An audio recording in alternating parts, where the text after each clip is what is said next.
So there's this young man that I know who is a bit lost in his life. He is very intelligent, which is probably the best predictor of socioeconomic success in life, in the West at least. However, he has a very complicated background, childhood, and as a result of that, he's not used to having a direction, ambition, and a sense of self, to put it that way. Now, obviously, I cannot help anybody who doesn't want to be helped.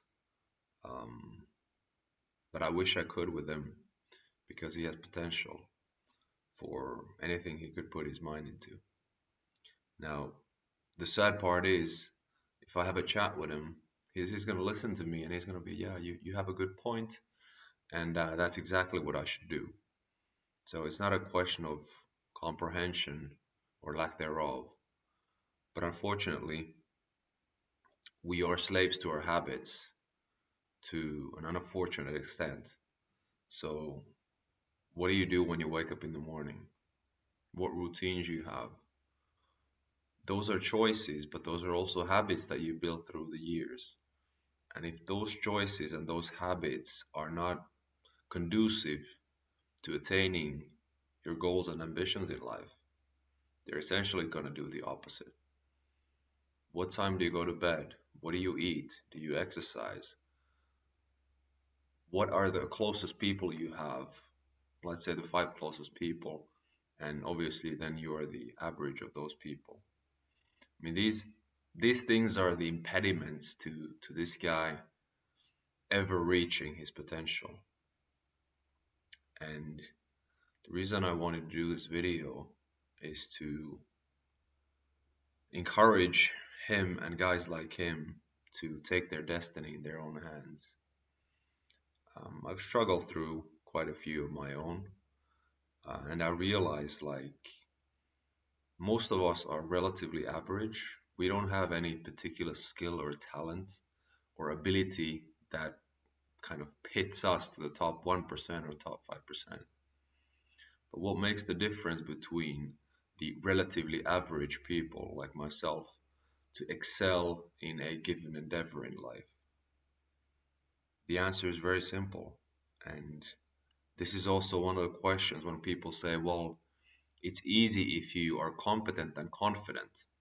Yeah, then you can do anything. But what is confident really? Confidence really? It is the trust in your ability in whatever field you're good at. And how do you get good at anything? It's through repetition, practice, patience. And once you repeat something enough times, you kind of get the grasp of what's going on. And then when you understand what you're doing, you start to get good at it. And you know that you can repeat said process in different circumstances. And then you develop competence. And when you're competent at something, and somebody who is not as competent as you are, they perceive you as confident because you can predict to a very large extent the outcome of the actions and um, yeah, the things that you do because you know them well. Let's say you practice a martial art, you're a black belt. Now, what's the difference between a black belt and a white belt? It's the fact that the black belt has done lots of repetitions of different kinds of moves, and that's why he's so confident. If you have a 100 kilos full of muscle white belt and a regular 80 kilos black belt, the 80 kilos he's going to crush the bigger guy, not because of his physical ability, no, but he's just way better in the technique that he's built through the years. So this is just an example of how can you develop a skill and become really good at something. And that's why this guy, that I wish I could help him more, and perhaps hopefully he might see this video one day. He should separate him from his existing life, the existing friends, and family that he's connected to, um, he should just go on a different, take a different route. Get rid of the distractions that are currently holding him back. The mindset that is toxic enough for him to stay in the, I would say, underperforming group of people that he's surrounded by, because he could be so much more. But this is like, bad habits are like cancer in people. If you don't operate them with great pains, they're going to take over you in your life. And one day you're going to be just a shadow of your dreams because you never did the hard work voluntarily when it was time. They say when you see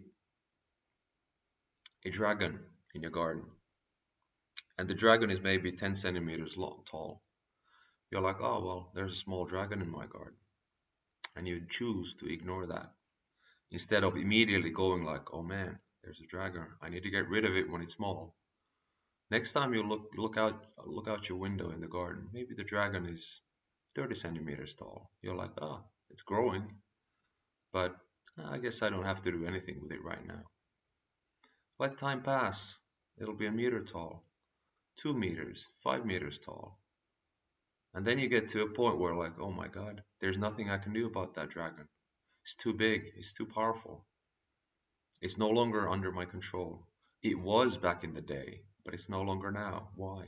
Because I failed to take action. It's the same thing with bad habits.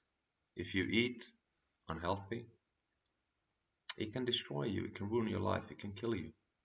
Cigarettes, alcohol, drugs, friends that take you to wrong places, that get you engaged in the wrong types of activities.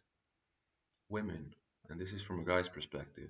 If you associate yourself with the wrong types of women, they can basically get you in real big trouble. They can even kill you, either through what they put you through psychologically, mentally, or if you're weak at spirit, you might do that yourself. So be very careful who you let into your life. If it's a choice between solitude and bad friends, be alone. Just be alone. Screw those friends that are not gonna be heading with the same path where you want to go. Anyways, to cut a long story short, um, I think for young men who are struggling to find their way in this life, and I refer to the guys in the West where you have liberty and opportunity. Um, if you want to build confidence, you want to have direction, and you want to get to places, you need to set your own goals, short term, medium term, long term. And it's the daily habits that make or break the probability of those goals and ambitions ever materializing or not. And just very simple steps: eat healthy, go to bed early, sleep 8 hours a night, work out, build muscle, start a martial art if you're not doing that already. Get good at it. That's going to build your confidence. You're going to garner respect from other men through being physically and mentally and financially strong.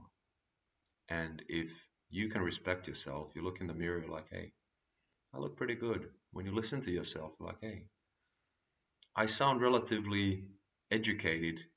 And by educated, I don't mean that you have an academic degree per se, but you read up on stuff. You want to understand the world. You want to understand yourself, especially. Where do you come from? What are your beliefs based on? What do you think is good? What do you think is bad? If you understand yourself, that's your biggest enemy in life. If you get in terms with your past, yourself, you can conquer anything else. That's just the reality of it. And the older you get, the more you're going to realize that's exactly right. So, yeah, build good habits and also with your finances. You have to be able to save money every single month. So, balance your costs with your income. You can control your costs pretty easy, right? But just scrapping all the useless shite out of your life. You can increase your income, perhaps not short term, but longer term, absolutely. Perhaps you can work more hours. Perhaps you can get into a field where you can make more money. Get a degree, get an education that enables you to make more money. And in time, you realize like first you have to sell yourself against a salary. You sell your time and energy to get money. But once you save up enough and invest, the money's going to start working for you. The people who get rich, they're not the ones who work the hardest, they're the smartest.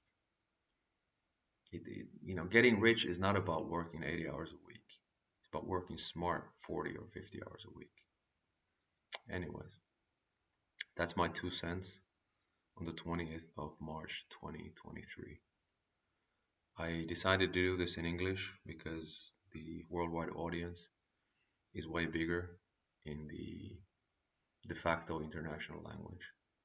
It's not my native language, but hey, um, let me know in the comments what you think, and peace out, man.